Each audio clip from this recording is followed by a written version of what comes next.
Hello guys and welcome back to my channel live and love with Mampi. আজকে সকাল সকাল বেরিয়ে পড়েছি মায়াপুর যাওয়ার জন্য। ঠিক সকাল 9টার সময় আমাদের কাঁচরাপাড়া থেকে কৃষ্ণনগর লোকাল ছিল, কিন্তু ট্রেনটা আমরা মিস করেছি। তাই কি করব, আবার 10টার সময় ট্রেন, তাই দাঁড়িয়ে দাঁড়িয়ে আমি আর দিদি একটু নানপুরি খেয়ে নিলাম।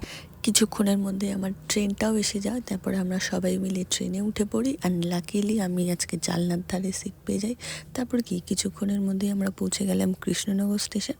তারপরে সেখান থেকে আমরা অটো করে রওনা দিলাম মায়াপুর ঘাটের উদ্দেশ্যে।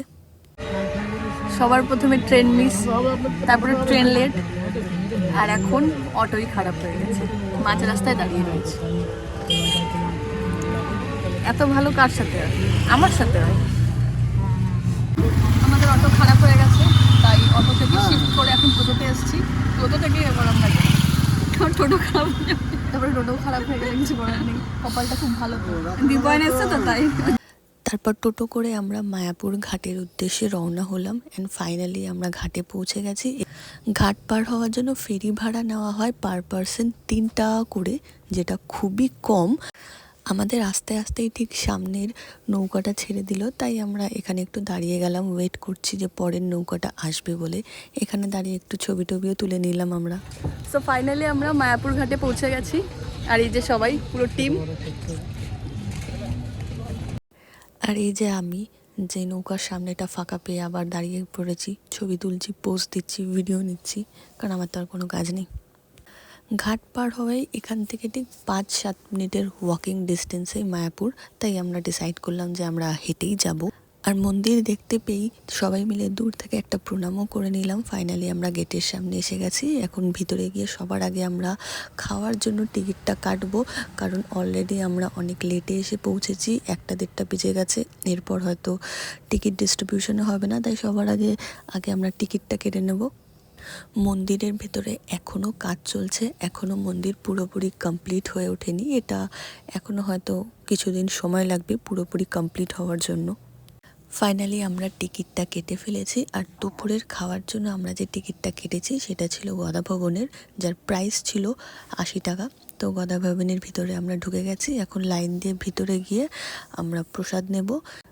ভিতরে গিয়ে দেখলাম অনেকে চেয়ার টেবিলে বসে খাচ্ছে, অনেকে নিচে বসেও খাচ্ছে। তো ফাইনালি থালা নিয়ে নিয়েছি। প্রথমে ভাত দিল, তারপরে ভেজ ডাল, তারপরে একটা মিক্স ভেজিটেবল দিল, তারপর একটা করে রুটি দিল, তার সাথে পনিরের একটা তরকারি, তারপরে বেগুনি দিল। আমি যদিও আর একটা এক্সট্রা চেয়ে নিয়েছি, কারণ আমার বেগুনি খেতে খুব ভালো লাগে। তারপরে পায়েস দিল। তারপরে সবাই মিলে আমরা প্লেটটা নিয়ে নিচেই বসলাম। আমরা বললাম যে আমরা নিচে বসেই খাবো। সো সারাদিনের এত ধকলের পর ফাইনালি খেতে বসে পড়েছি। আর এদিক ওদিক কোথাও না তাকিয়ে আমি ডিরেক্ট খাওয়া শুরু করে দিয়েছি। আর আমার সেই বেগুনি, মানে ওখানে বেগুনি একটা করেই দেওয়া হয়, আর একটা করে দিতে চাইছিল না, তাও আমি চেয়ে নিয়েছি। তো আমাদের দুপুরের খাওয়া দাওয়া হয়ে গেছে, এখন একটু মাঠে বসে রয়েছি, একটু রোদ তাপাচ্ছি। 3বার করে পায়েস আমি গেছি এমন করে, শোন না যে একটা বেগুনি হবে, একটার বেশি হয় না, প্লিজ একটা বেগুনি দিন না। এটা বলেছি। হ্যাঁ আমি প্লিজ একটা, হ্যাঁ প্লিজ একটা দিন না, এমন করে বলেছে দিয়ে দিস একটা বেগুনি।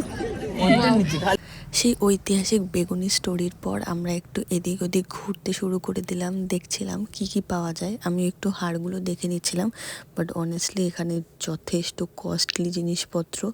লিটারালি এক একটা হাড়ের দাম 150-250 টাকা করে। এই যে এই হাড়টার নাম নাকি 250 টাকা করে, এর থেকে তো বাইরে অনেক কমে পাওয়া যায়।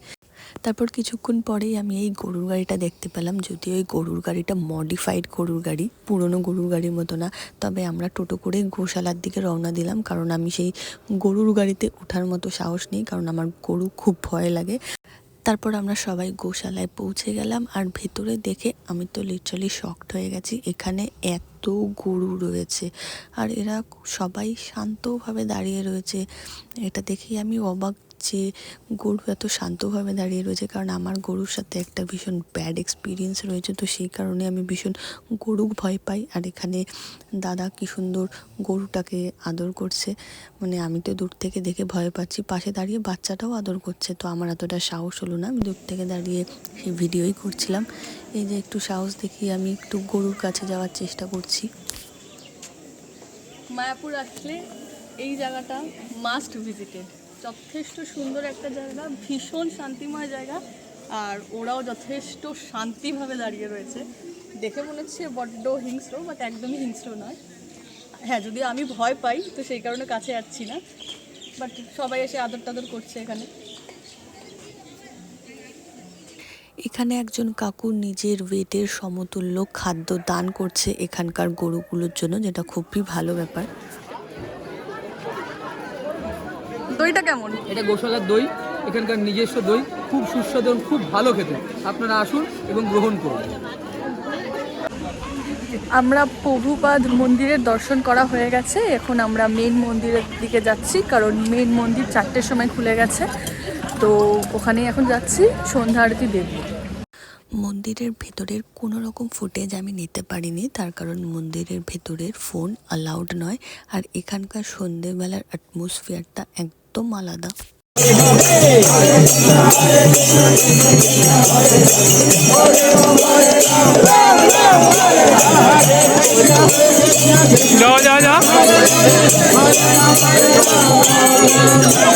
সো আজকের ভিডিওটা এখানেই শেষ করছি, কারণ আমাদের সন্ধ্যা আরতি দেখা হয়ে গেছে। এখন আমরা যাব কৃষ্ণনগর স্টেশনের দিকে। তো দেখা হবে আবার নতুন একটা ভিডিও নিয়ে। ততক্ষণের জন্য stay tune and subscribe man channel. Tata.